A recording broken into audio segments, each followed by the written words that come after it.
चैना पैना कब से हिली मोहर बने पाल के जो बना गठिली मोहर बने पाल के जो बना गठिली माल हो चैना पैना कब से हिली मोहर बने पाल के जो बना गठिली बड़ू परस नीचे ले रसीली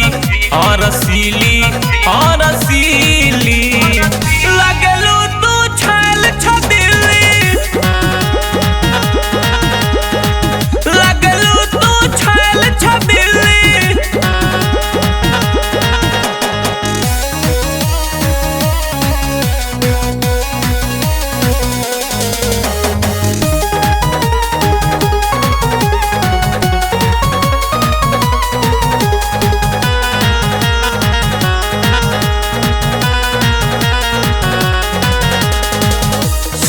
घर जांघावा बा के तली के खामावा एही के बीचावा में बटे एगो धामावा बटे एगो धामावा सुघर जांघावा बा के तली के खामावा एही के बीचावा में बटे एगो धामावा चोलिया से झलकेला सुघर दुगो रतन ढोढ़िया देखावेलू तो सिहरेला बदन ढोढ़िया देखावेलू तो सिहरेला बदन चोलिया से झलकेला सुघर दुगो रतन ढोढ़िया देखावेलू तो सिहरेला बदन मन रखनी बारदी का तीली आह तीली आह तीली लगलू तू छैल छबिली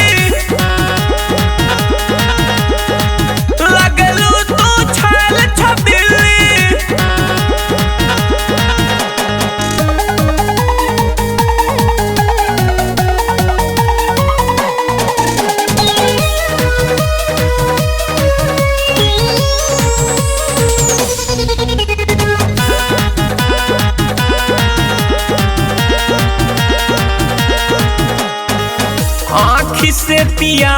दिहलू कितने के मदीरा नासा में कहे हमके दिहलू काहे पीरा दिहलू काहे पीरा आँखी से पिया दिहलू कितने के मदीरा नासा में कहे हमके दिहलू काहे पीरा रामदरस राइटर से ये कबेरी मिल और अर्जुन चौहान के संगवा में हिल और अर्जुन चौहान के संगवा में हिल रामदरस राइटर से ये कबेरी मिल और अर्जुन चौहान के संगवा में हिल ना तो राजकुमार ठोक दी कीली हाँ कीली हाँ कीली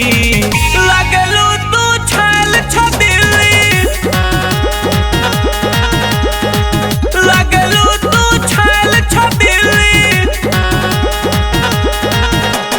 माल हो चैना पैना कब से हिली मोहर बने पाल के जो बना गठिली मोहर बने पाल के जो बना गठिली माल हो चैना पैना कब से हिली मोहर बने पाल के जो बना गठिली बड़ू परस नीचे ले रसीली